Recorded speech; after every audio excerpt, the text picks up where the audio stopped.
السلام عليكم ورحمة الله تعالى وبركاته. كلن وعنا وناكسن داوديال halkani waa Nation Somali TV. qodobada caawa aan idin haynana waxaa kamid ah oday daa oo aan qabiil loogu dilay magaalada Caabud Waaqa. wararka ka imanaya magaalada Caabud Waaqa ee gobolka Galgaduud ayaa sheegaya in oday daa oo aqoon-yahan ah lagana yaqiinay deegaankaasi ayaa loo dilay aano qabiil. meeshad hooysan ayaa la sheegay inay weerareen marxuumka xilli uu ka soo baxay salaada subax iyagoo dhowr xabadood ku dhuftay kadibna goobta ka baxsaday sida ay sheegayaan dad goob joogayaal ah. weerarka kadib marxuumka ayaa goobta laga qaaday. wararka ayaa intaasi ku daraya in dilka uu la xiriiro aano qabiil oo maalmihii u dambeeyay ka taagnay deegaano ka tirsan gobolka Galgaduud taas oo sababtay xiisad soo kordhaysa oo u dhaxaysa beelo halkaasi wada dega. dilka Cabdi Ciise Qooli ayaa qayb ka noqonaya kordhinta dilalka salka ku haya aanooyinka qabiilka ee ku soo badanaya deegaanada maamulka Galmudug halkaas oo weli madaxda maamulka aanay ka hadlin kiisas dhawaan dhacay oo la mid ah. ehelada marxuumka iyo bulshada deegaanka ayaa ka naxay falkaasi iyagoo ugu baaqay dowladda iyo maamulka Galmudug inay qaadaan talaabo degdeg ah oo lagu joojinayo dilalka joogtada ah.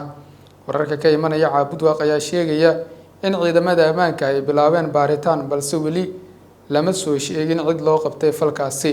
kusimaha madaxweynaha dowladda Puntland ahna madaxweyne ku-xigeenka maamulka Puntland ayaa ka qayb galay munaasabad lagu xuseeyay maalinta AIDS-ka adduunka.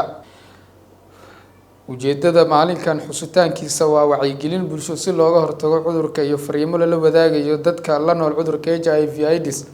madaxweyne ku-xigeenka dowladda Puntland ayaa bogaadiyay hay'adaha Puntland u qaabilsan ka hortagga AIDS-ka ee PAG ee soo agaasintay kulankan iyo shaqada ay u hayaan bulshada isagoo ka hadlay muhiimadda ay dadweynuhu u leedahay in wacyigelinta la xoojiyo iyo sidoo kale baaritaanka oo kor loo qaado.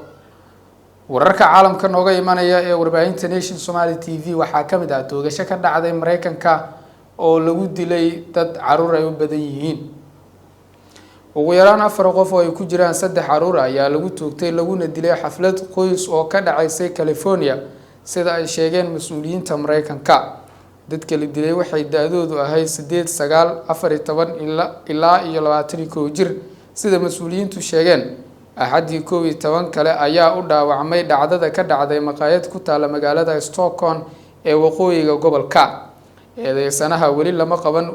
ku-xigeenka duqa magaalada Jason Lee ayaa sheegay in dhacdadu ka dhacday xaflad dhalasho. guud ahaan waa naga intaa wararkii aynu idinkaga haynay dalka iyo dibadda. daawadayaal waa ku mahadsantihiin daawashada wararka iyo barnaamijyada ka baxa warbaahinta caalamiga ah ee Nation Somali TV.